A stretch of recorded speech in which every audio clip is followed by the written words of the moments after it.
नमस्कार। हिंदी सेतु YouTube channel पर आपका स्वागत है। हम पढ़ रहे थे समास और उसी के अंतर्गत आज हम पढ़ेंगे बहुव्रीहि समास।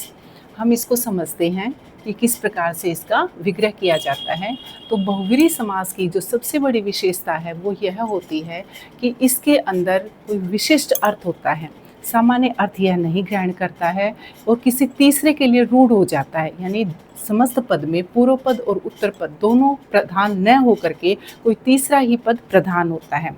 उसके अंदर बहुव्रीहि समास की एक और विशेषता ये है कि सभी समासों में से शब्द यहाँ पर आ सकते हैं जो उस समास में उचित नहीं बैठते, या उस समास में होकर भी बहुव्रीहि समास में यदि वह विशिष्ट अर्थ दे रहे हैं तो उनको बहुव्रीहि समास में शामिल किया जाता है। इसलिए चाहे अव्ययी भाव समास हो, चाहे द्विगु हो, चाहे द्वंद्व हो, तत्पुरुष समास हो, सभी समासों में से वे शब्द जो विशिष्ट अर्थ दे रहे हैं वो यहाँ पर आ सकते हैं। इसलिए उनकी भी पदगत संरचना बहुव्रीहि समास जो है वो ग्रहण करता है। तो आइए अब हम इसको समझते हैं। जैसे नीलकंठ शब्द है, नीलकंठ, इसका विग्रह बनेगा नीला है कंठ जिसका, नीला है कंठ जिसका। अब देखिए यहाँ पर किसके लिए रूढ़ हो गया है? शिव के लिए रूढ़ हो गया है। ठीक है, तो यहाँ पर यिन का कोई अर्थ न लेकर के किसके लिए विशिष्ट अर्थ दिया? तीसरा पद कौन सा प्रधान हो गया? शिव आ गया यहाँ पर। इसलिए इस प्रकार की जब संरचना बनती है तो वहाँ पर बहुव्रीहि समास होता है। जैसे लंबोदर शब्द है, लंबोदर, लंबा है उदर जिसका, लंबा है उदर जिसका, अर्थात गणेश,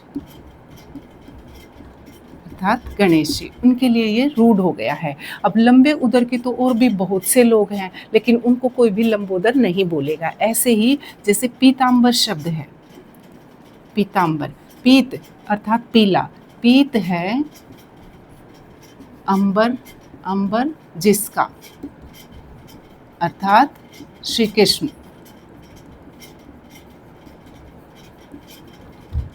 ठीक है, पीले वस्त्र कोई और भी पहन ले तो हम उसको पीतांबर नहीं बोलेंगे। किसके लिए रूढ़ हो गया है? श्री कृष्ण के लिए रूढ़ हो गया है। ऐसे ही जितने भी हमारे पौराणिक पात्र हैं, जैसे हमने द्विगु समास किया था, उसमें संख्या वाले जितने भी षडानन है, पंचानन है, त्रिनेत्र है, ये जितने भी हमारे पौराणिक पात्र आएंगे वो सारे किसके अंदर आते हैं? बहुव्रीहि समास में। क्यों आते हैं वो इसके अंदर? क्योंकि वो किसी एक के लिए रूढ़ हो जाते हैं। जैसे दशानन है आपका, 10 हैं आनन जिसके, 10 हैं आनन, आनन का अर्थ है मुख, आनन जिसके। तो यहाँ पर उनके 10 आनन नहीं हैं, उनके सामर्थ्य को अधिक दिखाने के लिए ऐसा बोला गया है। तो किसके लिए रूढ़ हो गया है? रावण के लिए रूढ़ हो गया है। जैसे मंदोदरी शब्द है, मंदोदरी, मंद है उदर जिसका, मंद है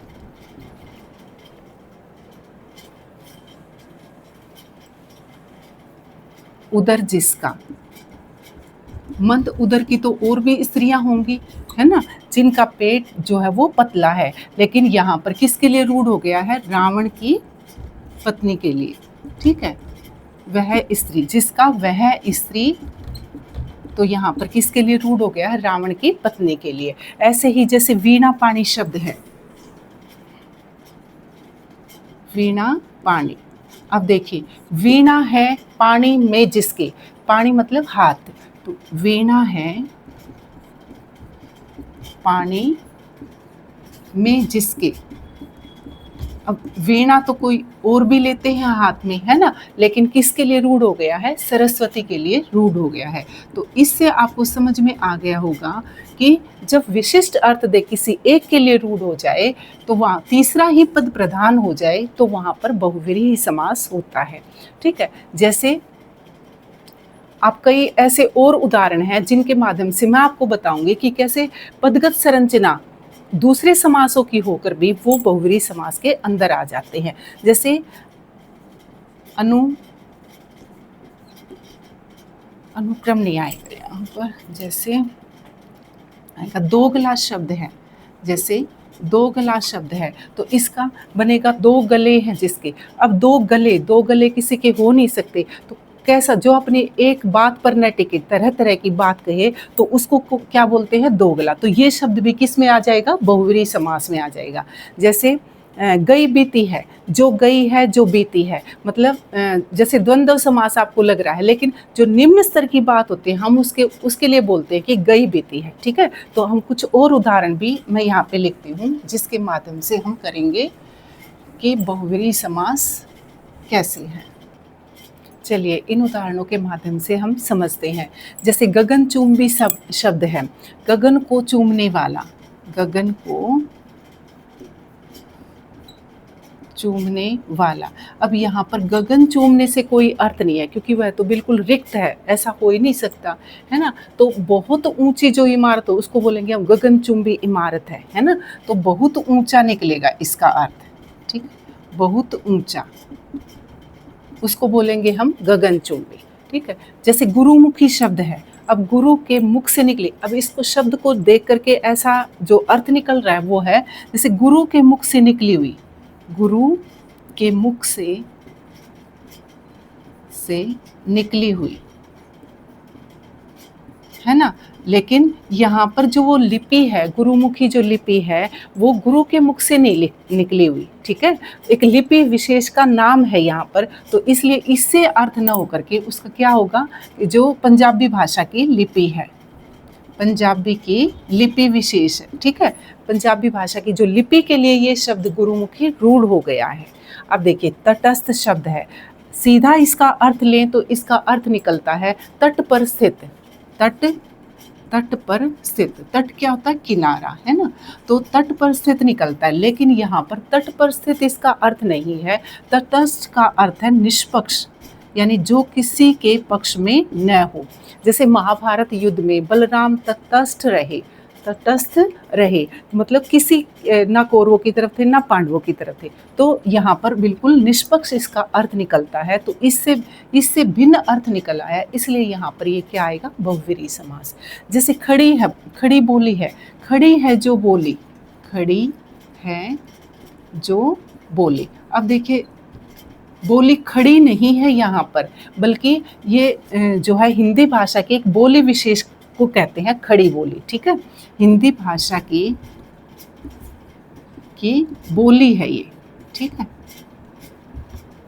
तो उसको बोलते हैं खड़ी बोली। ठीक है, जैसे अनुचर है, अनुचर चलने वाले के जो पीछे चले उसको बोलते हैं, इसके अनुसार जो अर्थ निकल रहा है। जैसे आपने अव्ययी भाव समास किया था, अव्ययी भाव समास में क्या था कि सीधा सीधा इसी प्रकार के अनुक्रम था, इसी प्रकार के शब्द थे। अब ये देखने में तो क्या लग रहा है आपको, अव्ययी भाव समास लग रहा है, लेकिन इसका अर्थ विशिष्ट आ रहा है, इसलिए ये क्या आ जाएगा, बहुव्रीहि समास में आ जाएगा। मैंने आपको बताया था कि जो बहुव्रीहि समास है इसकी संरचना किसी भी समास की हो सकती है, लेकिन अगर वो विशिष्ट अर्थ दे रहा है, दिखने में ये अव्ययी लग रहा है लेकिन ये विशिष्ट अर्थ देगा, इसलिए यहाँ पर बहुव्रीहि समास हो जाएगा। चलने वाले के पीछे जो चले, चलने वाले के पीछे चले उसको अनुचर बोलते हैं। लेकिन अब जो सेवक के लिए ये रूढ़ हो गया है। ठीक है, तो सेवक जरूरी नहीं है कि वो पीछे पीछे चले, पहले ये परंपरा होती थी, राजा के पीछे पीछे सेवक चलते थे, है ना। लेकिन अब ऐसा नहीं है, सेवक के लिए ये रूढ़ हो गया है, वो उसके पास बैठकर भी उसका काम करवा सकता है, किसी भी तरीके से उनकी सेवा कर सकता है। ठीक है, ऐसे ही देखो जैसे सिर दर्द है, सिर में दर्द आपका तत्पुरुष समास में था। ठीक है, लेकिन अगर हम इसका करेंगे सिर में दर्द बनेगा तो यही सिर दर्द, सिर में दर्द। ठीक है, लेकिन इसका यहाँ पर एक विषय, उसमें अगर विग्रह करते हैं तो वहाँ पर भी ये सही अर्थ दे रहा है, लेकिन इसमें बहुव्रीहि, अब मान लीजिए वाक्य में प्रयोग करना है, यह परीक्षा मेरे लिए सिरदर्द बन गई है। अब यहाँ पर सिरदर्द बनने का अर्थ क्या हो गया, उलझन भरी, है ना, मुश्किल बन गई है। तो यहाँ पर जो सिरदर्द है उसका विशिष्ट अर्थ आएगा यहाँ पर। ठीक है, तो अगला है उधेड़ बुन, उधेड़ना भी है और बुनना भी है, उधेड़ना भी और बुनना भी, दोनों तरीके से हो गए, लेकिन इसका अर्थ क्या निकलेगा, देखो इसका बनेगा उधेड़ना और बुनना, उधेड़ना और बुनना। और बुनना, ठीक है। लेकिन इसका अलग उधेड़ बुन में जब हम होते हैं तो हम असमंजस की स्थिति में होते हैं, दुविधा की स्थिति में होते हैं। तो यहाँ पर उधेड़ बुन का अर्थ है दुविधा या असमंजस की स्थिति होती है, उसको बोलते हैं उधेड़ बुन, ठीक है। आगे हम देखते हैं, जैसे सफल है, फल सहित, इसका सीधा अर्थ तो यही निकलता है कि फल सहित, फल सहित। लेकिन इसका विशिष्ट अर्थ क्या निकलेगा, जो उत्तीर्ण हो जाते हैं उनको बोलते हैं सफल, ठीक है। उत्तीर्ण निकलेगा इसका अर्थ। कोई फल नहीं है कि उसने हाथ में ले लिया और कोई फल हाथ में ले लिया और वो फल सहित हो गया, ऐसा इसका अर्थ नहीं निकल रहा है। इसका अर्थ है उत्तीर्ण होना। मक्खी चूस है, मक्खी को चूसने वाला, मक्खी को चूसने वाला। अब देखो, अब वो मक्खी को नहीं चूसता, इसका विशिष्ट अर्थ क्या निकलेगा, जो बिल्कुल कंजूस हो उसको बोलते हैं मक्खी चूस, तो कंजूस। अब आगे है ब्रह्मपुत्र, ब्रह्म का पुत्र, ब्रह्म का पुत्र बना इसका, है ना। लेकिन इसका विशिष्ट अर्थ क्या है, नदी विशेष है ब्रह्मपुत्र, तो ठीक है। तो ये ब्रह्मपुत्र नदी है, नदी विशेष, तो इसने विशिष्ट अर्थ दिया, इसलिए ये ब्रह्मपुत्र शब्द किसके अंदर आ गया, बहुव्रीहि समास में।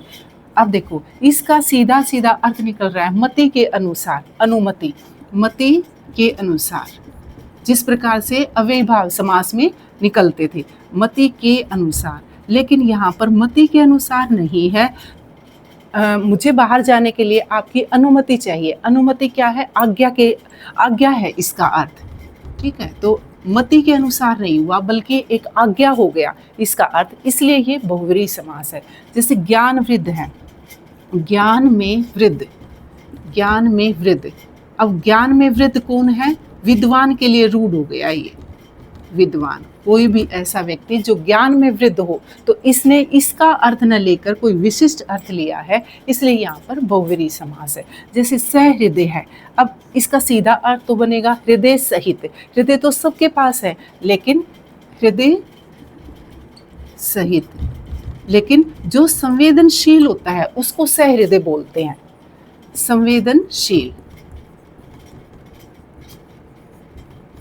ये मैंने भिन्न भिन्न समासों से जो शब्द हैं उनको लेकर के आपको समझाने का प्रयास किया है। और वो पौराणिक पात्र तो जैसे हैं ही आपके पास, वो मैंने द्विगु समास के साथ भी आपको समझाए थे। जैसे सहस्राक्ष हो गया ना, जैसे त्रिनेत्र है, विदुशेखर है। सहस्राक्ष मतलब सहस्र हैं आँखें जिसकी, सहस्राक्ष इंद्र को बोलते हैं। सहस्र मतलब हजार, हजार आंखें हैं जिसकी, मतलब ऐसा संभव तो नहीं है, लेकिन ये इंद्र के लिए है। उनके मतलब इंद्र राजा थे और राजा के पास हजारों आंखें होते हैं, क्योंकि उनके बहुत सारे कर्मचारी होते हैं जो कि हजार हजार आंखों से जब राजा को काम करना होता तो सभी तरीके से उनके पास रिपोर्ट पहुंचती है, इसलिए ऐसा कहा गया है। तो यहाँ पर ये किसके लिए रूढ़ हो गया है, इंद्र के लिए रूढ़ हो गया है। तो जहाँ पर भी आप ऐसे शब्द देखें जो अपना एक विशिष्ट अर्थ दे रहे हैं, तो वहाँ पर आप बहुव्रीहि समास करेंगे। अब हमारा समास का चैप्टर यहीं पर समाप्त होता है। हम मिलते हैं अगले वीडियो में